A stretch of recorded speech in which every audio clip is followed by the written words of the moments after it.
A ONU News recebe hoje a assessora de agendas globais da Prefeitura de Barcarena, no estado brasileiro do Pará, Patrícia Menezes.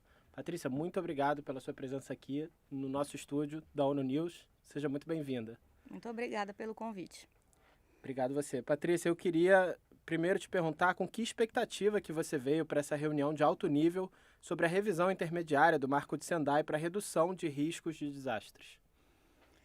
Bom, a minha expectativa em relação a esse encontro é que haja um consenso do fortalecimento das ações de prevenção na gestão de risco e não apenas a resposta ao desastre.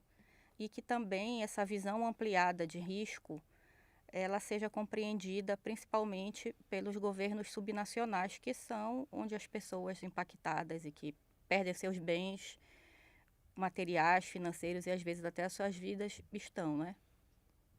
E qual seria, por exemplo, para o pessoal que acompanha a gente entender melhor, assim, um exemplo de uma estratégia de resposta e o exemplo de uma estratégia de prevenção?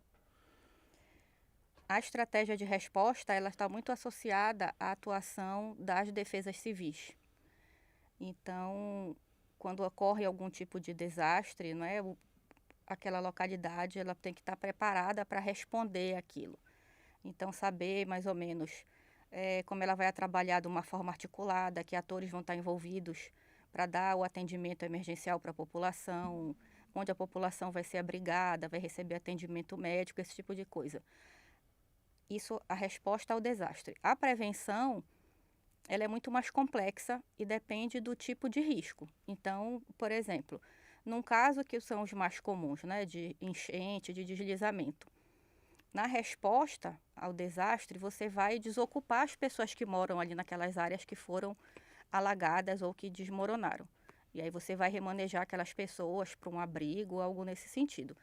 A prevenção, quando eu digo que ela é mais complexa, porque ela envolveria uma discussão, primeiramente, de ordenamento territorial, de definir em que áreas que são próprias para habitação, que áreas são vulneráveis, onde não deveria haver gente ali morando. E aí você pode me dizer assim, mas as pessoas vivem em áreas vulneráveis porque elas não têm condições financeiras de morar em outras áreas devido à especulação imobiliária. É verdade.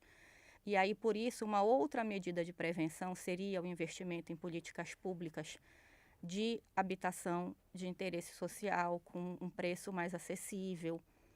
Então, por isso que são ações mais complexas que envolvem diversas esferas de governo, executivo, legislativo, né, governo local, governo nacional, para que você possa estabelecer essas metas preventivas, que demoram mais tempo para serem implementadas e executadas, mas que são as que dão os melhores resultados. E na sua avaliação, inclusive assistindo o primeiro dia, né, desse encontro de alto nível, você acha que tem já um foco suficiente em prevenção ou ainda falta mais investimento, falta que os governos estejam mais atentos aos esforços de prevenção? Na parte agora da manhã, da plenária, a maioria dos discursos foi nesse sentido, inclusive o discurso de abertura, né, do presidente da sessão, foi nesse sentido de focar em prevenção. Isso tem sido discutido, inclusive, na COP ano passado, no Egito, que teve o encaminhamento final, foi os países desenvolvidos apoiarem os países em desenvolvimento e as pequenas ilhas em ações de adaptação à mudança do clima, isso está relacionado. Mas só que isso não está muito claro ainda, de que forma essas ações de prevenção vão ser apoiadas e financiadas. Já é, logicamente, um avanço se destacar isso como uma prioridade, mas eu acho que ainda precisa ficar mais claro como isso vai acontecer na prática. E no Brasil, como é que essa discussão está se desenrolando? Como é que o Brasil tem avançado ou não em relação a investir em prevenção de desastres?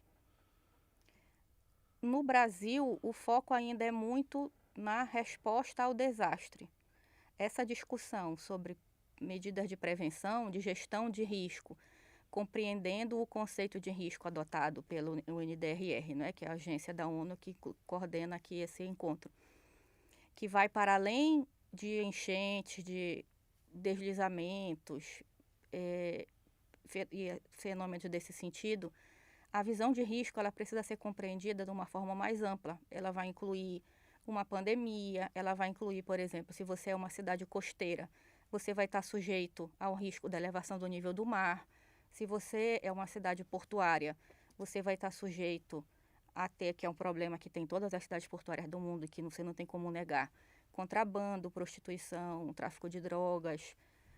Dependendo da realidade do local onde você vive, você vai estar mais sujeito ou não ao risco de ter trabalho infantil, trabalho escravo. Todas essas são visões de risco, para além do tsunami, que são geralmente quando a gente fala de risco, associa essas coisas mais comuns, né? Choveu muito, teve deslizamento, alagou, e tal, em tal país teve um tsunami, coisa nesse sentido. Esses são riscos, mas o rompimento de uma barragem numa cidade com atividade de mineração é um risco, que às vezes são mais visíveis para a população, mas as cidades elas vivenciam muitos outros riscos que não são tão claros e é essa visão mais ampla e integrada que o Brasil ainda precisa avançar bastante.